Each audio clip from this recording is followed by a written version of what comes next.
Let's talk about faith. Hey guys, just want to give you a quick introduction to this channel. This is actually my first time doing this. I'm not sure how I feel about it yet because I don't really feel like I'm a public speaker. But for those of you who are friends with me on Facebook, you know that every once in a while I write fairly long posts talking about things and kind of sharing my perspective, and I, usually get good feedback, and so I posed the question recently if people thought I should start making videos of my posts, and decided to try my hand at both. So write an article, shoot a video. So this channel I started several years back, I think like 2015, because I was gonna try and shoot interviews, and that didn't really go anywhere. And the channel's just kind of been sitting there, so I decided that I would kind of commandeer the channel to start start these videos. So anyway, that's a little bit of backstory. Thanks for watching. Um, so yeah, let's talk about faith. So I've been a Christian my whole life. It's not really something I talk about when I'm hanging out with people. That's not really something I feel like I need to get into right now. If anyone's curious about that, feel free to reach out, and I'm happy to discuss it. But yeah, I just feel like a lot of the people that I hang out with, aren't necessarily aware of my Christian background. But I grew up in a Christian family, became a Christian myself when I was 5, grew up in the church, um, and just throughout my life, I have um,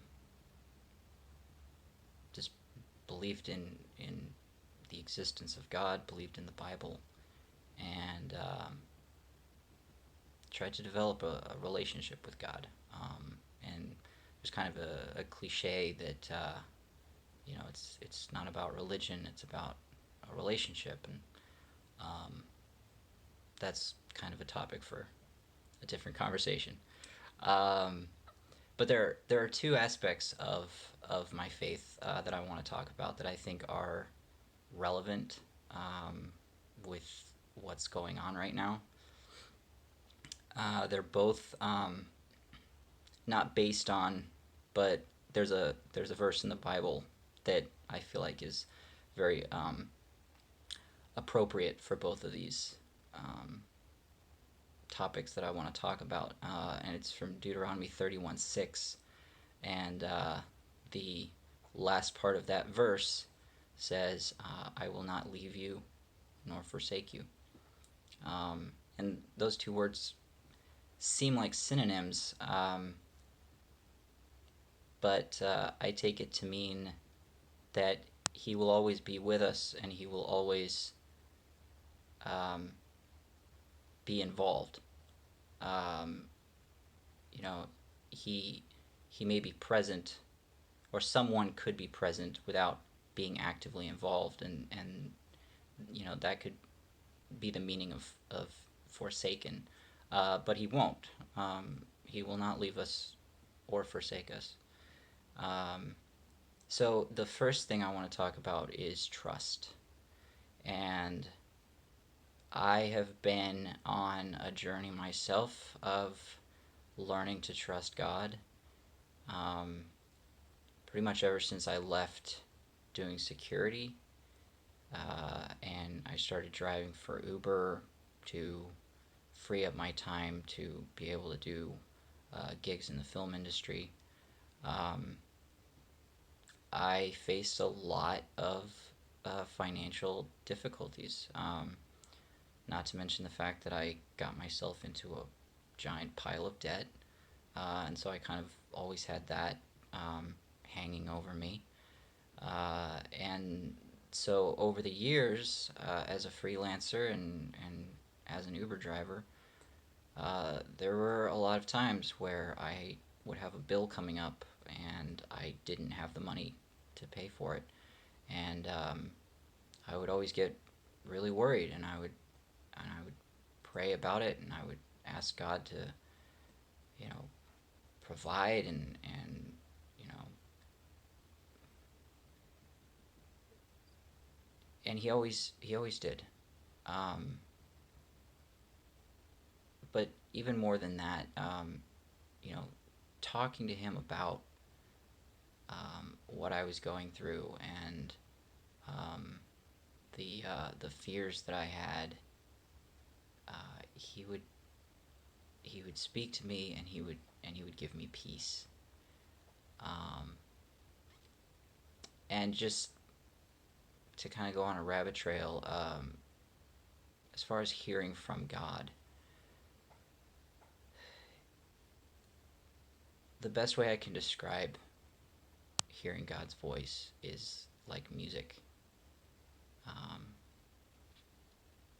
the same way you can hear a symphony, and you can be in a bad mood, or just feeling rotten, and you start listening to music, and it speaks to your soul, um, and it encourages you, and it has this message in it, even though there aren't words, and that's on an emotional level.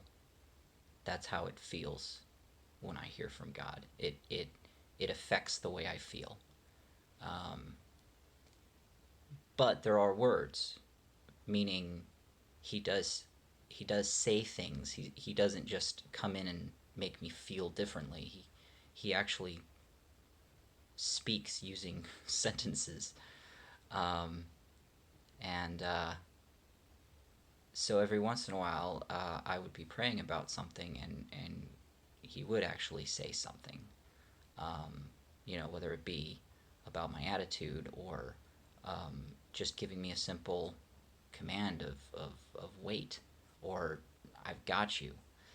Um, and over the five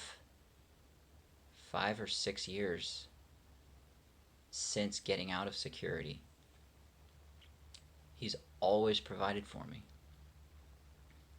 I mean, that there would literally be times where I would have a bill due in like 2 days, and the next day I would get, or that night, I would get a super last minute call to to go work on a project, um, and it would pay cash at Wrap, you know. Um, so in the days leading up to that, I would start getting more and more stressed out, more and more worried.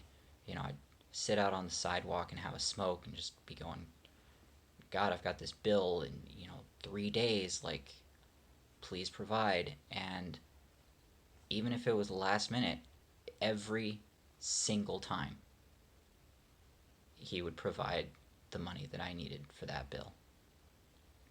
And he never failed, until he did.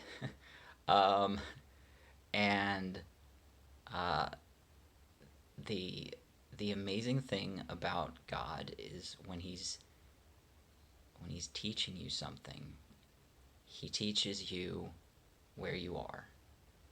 Um, he doesn't get ahead. He has more lessons to teach you, but you're not necessarily ready for those yet. And so I was finally, this was last year, this was 2018. I was finally getting to a point where I was consistently trusting him. My due dates would sneak up on me, and I'd be like, God, I don't have the money for this, but you know what? I'm going to trust you because you haven't failed me yet. And then the day came when he didn't provide for bills, for several bills, and I started getting really, really behind. And there were there were many times where I would get really frustrated, and I would literally feel like God had let me down, um, and I didn't understand why, and it was frustrating, and then I realized that quite a good amount of time had gone by since these due dates had come and gone, and nothing really happened. Um, like I didn't have people knocking on my door saying where's my money. Um, I still had my car, and I just had this realization that this thing that I had been dreading for so long had finally happened, and it really just wasn't that big of a deal. And and I and I had to believe that was what God wanted to teach me in that moment, was that He had provided for me up until that point, until He needed to show me that these things that I was trusting Him to do weren't all that important. And imagine imagine there's a dad, and he's teaching his son to swim, and the son doesn't necessarily know that he's learning to swim, but he trusts his dad. So the dad's in the pool, and the son is on the edge, and the dad says, "Jump in." And so the son is thinking, okay, my dad's gonna catch me and he's gonna keep my head above water. That's his assumption. So he jumps in, and the dad like catches him and brings him into the water, and then he lets him go.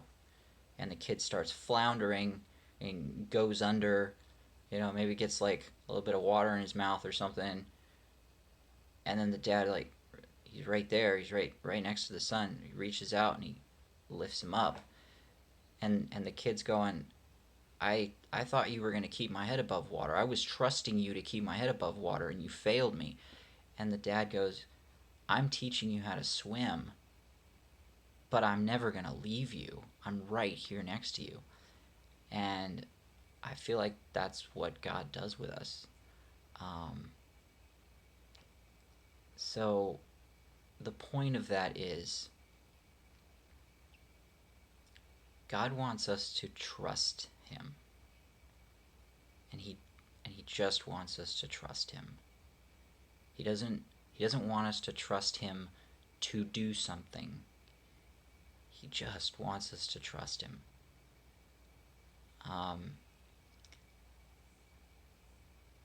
the second thing that I want to talk about is loneliness. Um, I'm an introvert.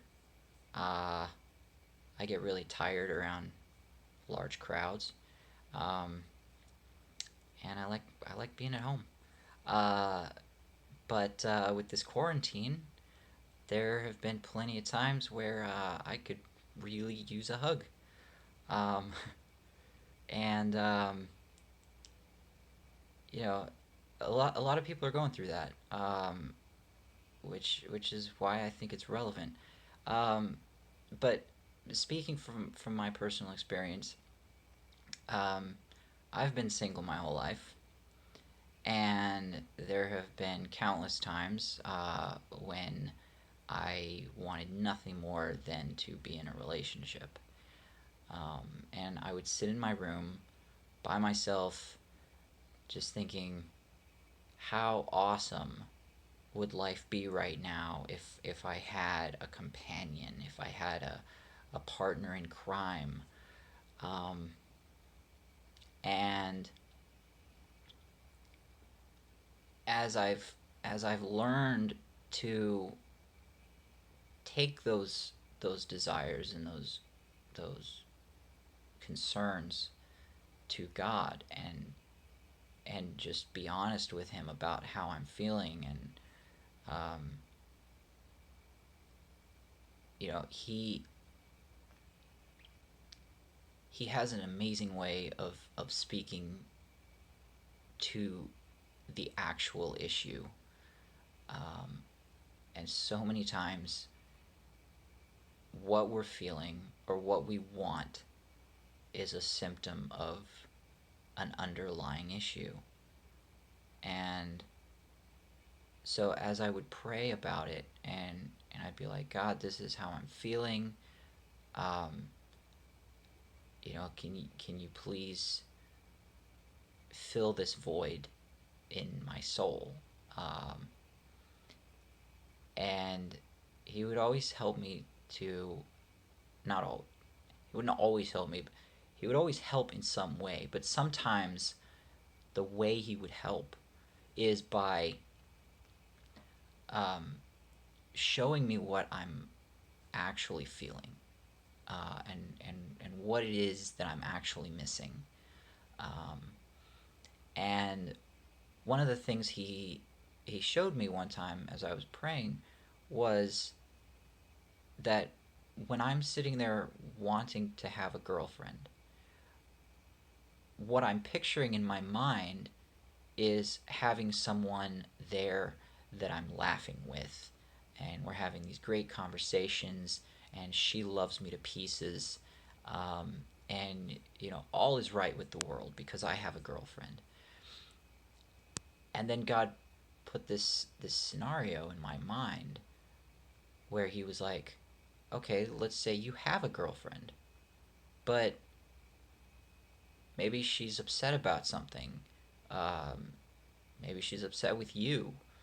You know, for whatever reason, she's off in the other room. She doesn't really want to talk to you right now. So you have a girlfriend, you're in a relationship, but you're still in this moment sitting in your room by yourself, and you don't have that connection that you crave, right? Um, so what is it that you actually need? And he just helped me to realize on an emotional level that my desire to have a girlfriend was actually a desire to um, be loved, to feel validated, to feel that I had value, and those are all emotions that God can give me. If I reach out to Him instead of saying, God, can you bring me someone that's going to make me feel this way? If I just say, God, can you make me feel this way? He can, and He does. So I just, I really, really encourage you guys that if you're feeling lonely during this time, to reach out to God and ask Him to speak to you, and be honest, um, with everything. Just when I was working in security for a time, I my hands are clean. COVID. Um, when I was working in security, I was a security supervisor for a time, uh, under this security director that was just strict, and um, was a terrible guy to work for, especially for me because I like to get along with everyone, and I like to you know be very lenient with people, and this guy was just like commander in charge, a bull in a china shop. And I was miserable. I just got promoted to security supervisor right when he came in and took over from this other guy, and so I was a brand new position, and all of a sudden this guy is just like, you need to make sure that they're doing this, and he messed up, so go write him up and everything, and it was extremely stressful for me. So I was down at the loading dock, having a smoke, and I was praying about it, because I was just miserable, and I was basically like, God, please give me strength and wisdom, and please help me to get through this, and so forth and so on. And at one point, I just felt very strongly in my spirit that God was saying, stop being polite. Just stop being polite. Like I know how you're feeling, and just tell me how you feel. Get it off your chest. Um, and the loading dock was a fairly loud environment. So I wouldn't say that I yelled, but it was close to yelling. Um, I may or may not have thrown in some expletives, uh, and I was just brutally honest with God in that moment and how I was feeling and how frustrated I was. And um, I didn't immediately get an email saying that guy had been removed, but I sure felt a lot better after just venting all of my frustration. Um, and so just be honest. He can take it. He's not going to be offended. Um, I just I can't stress enough. I cannot stress enough how much God loves you and how powerful God is. That's actually that's something I forgot to mention earlier. Is he is able to provide, and he loves you enough to provide. And so when I was going through my journey of learning to trust God, one of the things that he showed me was that when I get worried and I'm not fully trusting him, it's because I'm questioning one of those two qualities about him. And I'm saying, God, I'm not sure that you're able to provide. Like, I only have 24 hours to pay this bill. I'm not sure if you can handle this. Or I'm saying, did I did I completely screw up somewhere, and you're just like letting me go through the consequences of my actions? Which, yes, sometimes we do things and there are consequences. I'm not saying like become a Christian, you'll never have to face consequences. No, like there's cause and effect in life. But even though I had put myself in that situation where I was where I was struggling with my finances, mostly not mostly, but a huge part of it was because of my debt. Even though I had taken the steps to put myself in that situation, God wasn't just going to back off. He wasn't just going to like, well, you got yourself there, good luck. He he was still there for me. And it was because he loves me. So that's all I got, guys. That's my first video. Um, I guess I'm supposed to say feel free to comment and share something or other, but yeah, if you've gotten this far and you're still watching, I'm at like 24 minutes right now. Thank you for watching.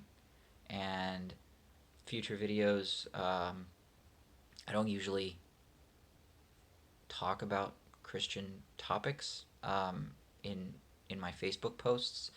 Um, so if you're a Christian watching this, don't expect all of my videos to be Christian. If you're not a Christian, um, please come back.